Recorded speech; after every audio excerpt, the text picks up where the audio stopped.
Dear student, you are most welcome to our educational channel mechanical Pandit. और मैं आपके प्यारे पांडे सर आज स्ट्रेंथ मटेरियल के अंदर शियर स्ट्रेस और shear stress distribution for a particular given section that is called triangular section के बारे में पढ़ेंगे। और इसका कॉन्सेप्ट भी हमने बताया था कि shear stress in triangular section, that means कि जो शियर स्ट्रेस की बात करते हैं और ट्रायंगुलर सेक्शन, तो ट्रायंगुलर सेक्शन मतलब क्या है कि कोई भी आपका बीम है, इसकी साइड व्यू आप देखिए, जो भी आपका सेक्शन मिलेगा, ठीक है ना, that is called triangular, that is called cross section. जैसे इसका आप देखेंगे तो 3D में तो ऐसा मिलेगा, तो ये रेक्टेंगुलर शेप हुआ। ये आपका कुछ ऐसा भी हो सकता है, ट्रायंगुलर शेप हो सकता है, सर्कुलर सेक्शन हो सकता है। और यदि हम थोड़ा सा पीछे जाएं तो हमने शियर स्ट्रेस आपको बताया था, याद होगा। और शियर स्ट्रेस का ये इक्वेशन, यदि आप ये वीडियो देख रहे हैं, इसका मतलब इसके पीछे के जो भी 5-6 वीडियो है वो आप देख चुके हैं शियर स्ट्रेस के ऊपर। तो शियर स्ट्रेस जो हमने निकाला था आपके सामने है F A Y bar upon I B. F क्या है? Shear force. ए क्या है? एरिया। वाई बार क्या है? Centre of gravity. आई क्या है? Moment of inertia. बी क्या है? विड्थ। बी क्या है? विड्थ। अब ये शियर स्ट्रेस जो है आप जब निकालते हैं तो for a particular given section के लिए निकालते हैं। तो कैसे निकालते हैं? तो इसमें हमने आपको रेक्टेंगुलर सर्कुलर सेक्शन का भी बताया था, और रेक्टेंगुलर सेक्शन जो सबसे इंपॉर्टेंट है, ठीक ना। और रेक्टेंगुलर सेक्शन में पूरी राम कहानी जो है हमने इलेबोरेट किया था। तो अभी तक हम लोग रेक्टेंगुलर सेक्शन का, सर्कुलर सेक्शन का, ठीक ना, टी सेक्शन का, आई सेक्शन का पढ़ चुके हैं। आज हम लोग पढ़ेंगे ट्रेंगुलर सेक्शन का, ठीक है। आई होप कि मेथड्स आपको मालूम है। अब इसके आगे हम थोड़ा सा बढ़ेंगे, ठीक है। तो हम करने क्या जा रहे हैं, फिर से समझ लीजिए कि if there are a beam, if there is a beam and shear force acting on a beam at a section is F, suppose किसी भी सेक्शन पे, पर्टिकुलर सेक्शन पे F shear force लग रहा है, and the section of the beam is triangular, section of the beam is triangular having base जो है इसका क्या है? B है। बेस क्या है? B है। और हाइट जो है इसकी,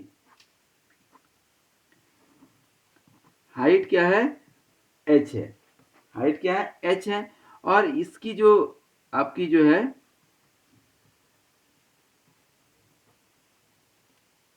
2h/3 क्या है? इसकी centre of gravity, that means कि ये न्यूट्रल एक्सिस। ये क्या है? न्यूट्रल एक्सिस, ठीक है। अब इसमें क्या करते हैं, हम कोई एक पर्टिकुलर सेक्शन ले लेते हैं। ये मान लीजिए आप सेक्शन ले लिए, ठीक ना। इसका मान लीजिए ए है, बी है और ये सी है। और ये आपका ई और एफ जो अभी तक मानते आए हैं उसी को मान रहे हैं। अलग इसलिए नहीं मान रहे हैं कि फिर अपने को कन्फ्यूजन होगा, ठीक ना।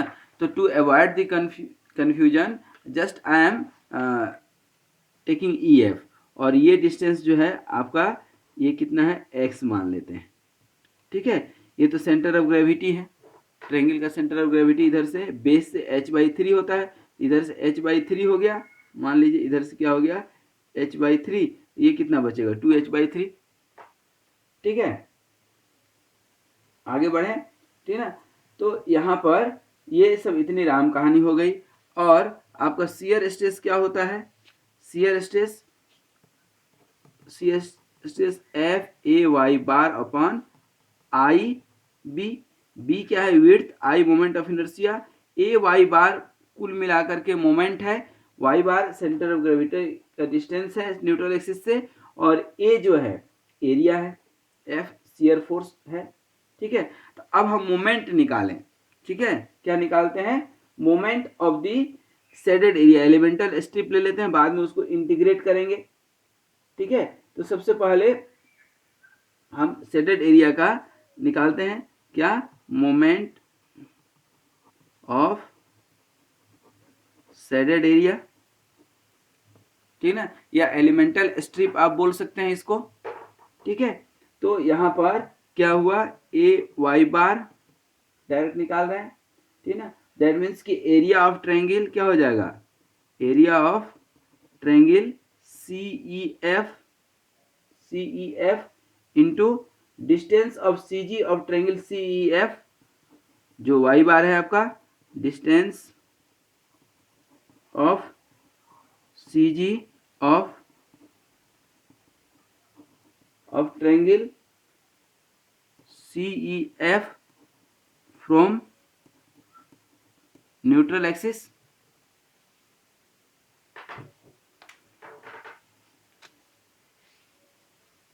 ठीक है, यहाँ पर area of triangle C E F, ठीक ना, क्या हो जाएगा half E F base into X, ठीक ना, into distance of C ji. Distance of C जी क्या हो जाएगा, टोटल तो 2h/3 है, तो 2h/3 और माइनस हम लेना कहाँ से, यहाँ से है लेना ना, तो टोटल और इधर से कितना हो जाएगा, ये x/3 है, तो इसका जो शेडेड एरिया का होगा मान लीजिए, तो वो कितना होगा 2x/3 होगा कि नहीं, तो ये 2x/3। अब सवाल ये है कि ई एफ कैसे निकालेंगे, ई एफ कैसे निकालते हैं, तो फ्रॉम द सिमिलर ट्रायंगल, ठीक है ना, सिमिलर ट्रायंगल कैसे, देखिए निकालने के लिए ई एफ बता दें आपको थोड़ा सा यहाँ पर, कहाँ बताएं, यहाँ रफ में बता देते हैं। ये देखिए ये है ना आपका, ये टोटल क्या है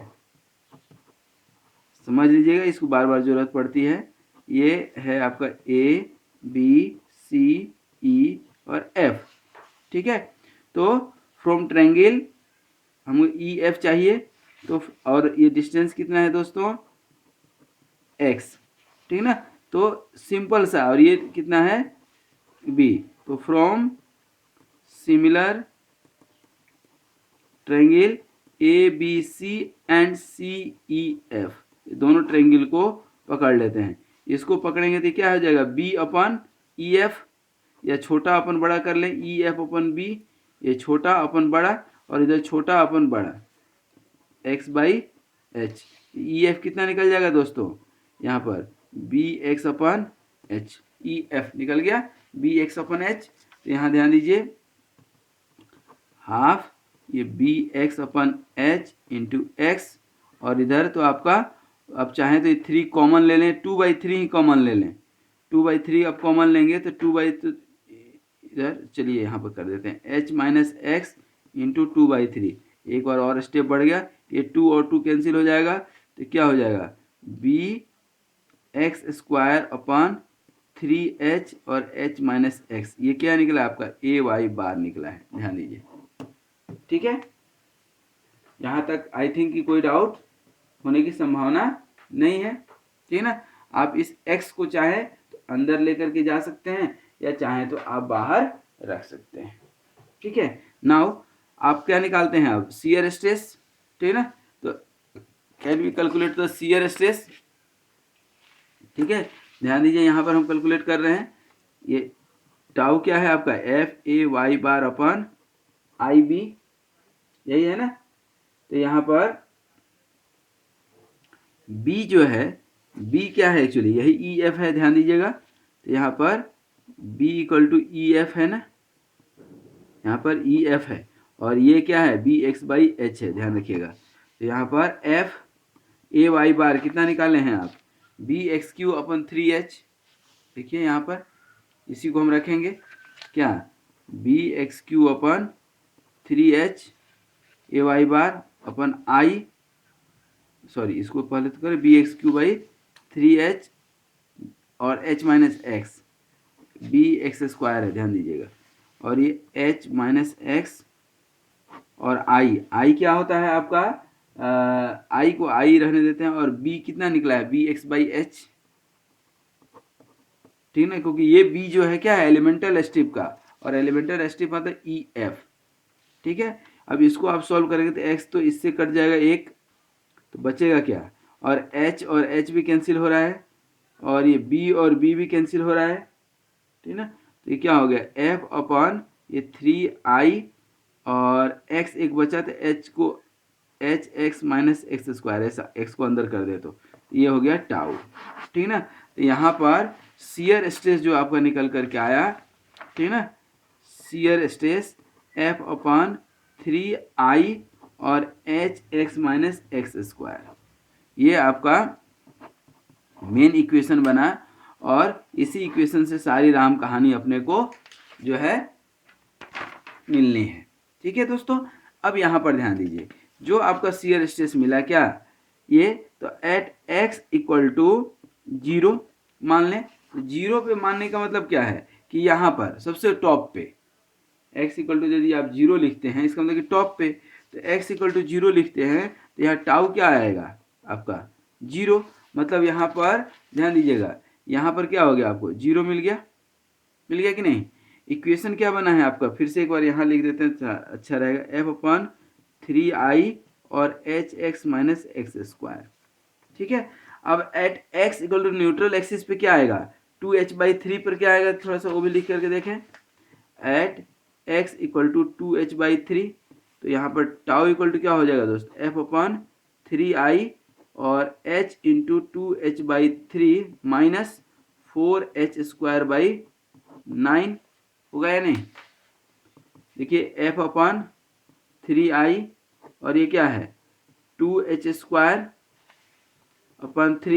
माइनस 4h² ठीक है, और इस 3 और 9 को कॉमन लेंगे, ठीक ना, तो 9 आ जाएगा नीचे, और ये 6 में से 4 गया 2, तो ये क्या हो जाएगा 2fh² अपन 2fh², और इधर 9 3 जा 27i आ जाएगा आंसर। ठीक है ना, ये आपका एक आंसर आया। और यदि if i equal to bh³ क्या होता है 36, ध्यान रखिएगा, मोमेंट ऑफ इनर्शिया क्या होता है bh³/36, ठीक है ना। तो bh³/36 आप रखेंगे तो tau equal to 2fh² upon 27 into bh³/36। इसको आप कैंसिल कर दीजिए जहाँ तक कर सकते हैं, इसको आप सॉल्व करेंगे तो you will get 8/3f upon b into H. ठीक है, ये आपका वैल्यू निकला कहाँ पर, न्यूट्रल एक्सिस पर। ठीक है ना, कहाँ पर, न्यूट्रल एक्सिस पे जो मैक्सिमम वैल्यू है। ठीक है, लेकिन क्या यही मैक्सिमम वैल्यू है, ये कैसे पता चलेगा, ठीक है ना, ये कैसे पता चलेगा। तो हमारा शियर स्ट्रेस कितना निकला है, शियर स्ट्रेस निकला है आपका, देखिए f/3i hx minus X square, क्या f/3i और hx माइनस एक्स स्क्वायर, ठीक है ना।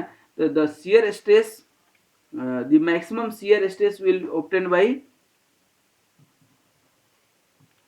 the maximum shear stress will be obtained by d tau upon dx equal to 0 कर दो यहाँ पर, f/3i और h minus 2x equal to 0, यहाँ पर x निकालेंगे आप तो क्या हो जाएगा h/ जो है यहाँ पर 2 आ जाएगा, क्योंकि ये वाला टर्म तो 0 होगा नहीं, ठीक है ना, तो इसको 0 होना पड़ेगा, तो h/2, x equal to h/2 पर मैक्सिमम आ रहा है, तो टाउ मैक्स क्या हो जाएगा f/3i और h into h/2 minus h²/4। ठीक है, दैट मीन्स कि f(h²) अपन कितना आ जाएगा, ये 4 3 जा 12i, और टाउ मैक्स ही यदि आप निकालेंगे i की वैल्यू रख करके, f(h²) अपन 12 इंटू bh³/36, 12 3 जा 36, और इधर hq से तो इधर बचेगा h, मतलब 3f/bh आएगा, f/3bh, ये निकला आपका टाउ मैक्स। लेकिन ये टाउ मैक्स जो है कहाँ पर, न्यूट्रल एक्सिस पे नहीं निकल रहा है दोस्त, क्योंकि ये x इक्वल टू h/2 पे निकल रहा है, हाफ पे। अरे बात समझ में, तो यहाँ पर ये निकला है एट x पर, ठीक है ना, और ये टाउ इक्वल टू f अपन क्या निकला है 8f/3bh eight x equal to 2h/3, ठीक है, मतलब एट न्यूट्रल एक्सिस कह लें। और टाउ मैक्स कितना निकला है, टाउ मैक्स कितना निकला है 3f/bh, और ये कहाँ निकला है eight x equal to h/2 पर, ध्यान रखिएगा।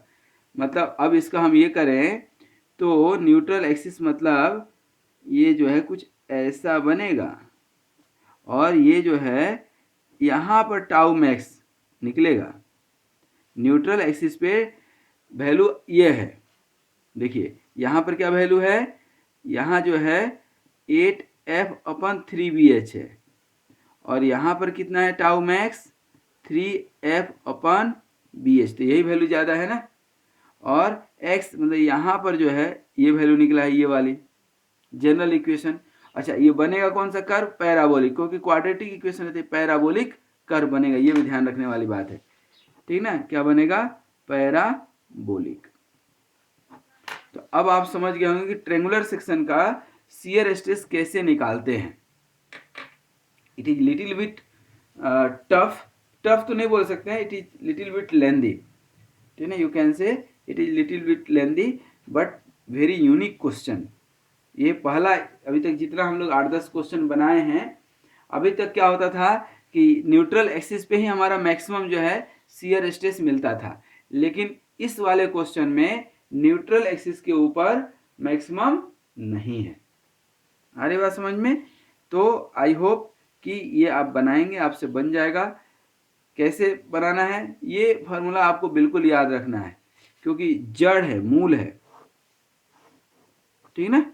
पत्ते पत्ते को पानी देने के बजाय जड़ में आप पानी देंगे तो सभी पत्तों के पास पहुंच जाएगा। तो जड़ में आप पानी दें, इस कॉन्सेप्ट को क्लियर रखें। और ये लेक्चर नंबर जो है 81 में है अपने पास, ठीक ना, आप 81 में जा करके वो कर सकते हैं, ठीक है। तो इसको आप बनाइएगा, आई होप कि ये जितना भी क्वेश्चन है आपका बन जाएगा। ये कंडीशंस आप निकालिएगा। ये जरूर ध्यान रखना है कि मैक्सिमम शियर स्ट्रेस जो है कहाँ पर निकलेगा, जहाँ पर डिफ्रेंशिएशन इसका 0 होगा। सिंपल सा था, x इक्वल टू h/2। अभी तक ये जो डिफ्रेंशिएशन निकालते थे, कई बार निकालने की जरूरत नहीं पड़ती थी, इसलिए क्योंकि हमें मालूम होता था कि न्यूट्रल एक्सिस पे मैक्सिमम होगा, लेकिन यहाँ पर इस कंडीशन में ऐसा नहीं है। इसलिए कंपेटिटिव एग्जाम में ये क्वेश्चन आपसे पूछा जा सकता है कि at what value in triangle there will be maximum shear stress, ठीक है। तो चूंकि ये कॉमन बच्चे आंसर याद रखते हैं कि न्यूट्रल एक्सिस पे, लेकिन यहाँ ऐसा नहीं है, ठीक है। तो आज यही तक। Thank you very much for watching this video and be happy, be healthy and keep smiling. Wish you all the best. Thank you very much.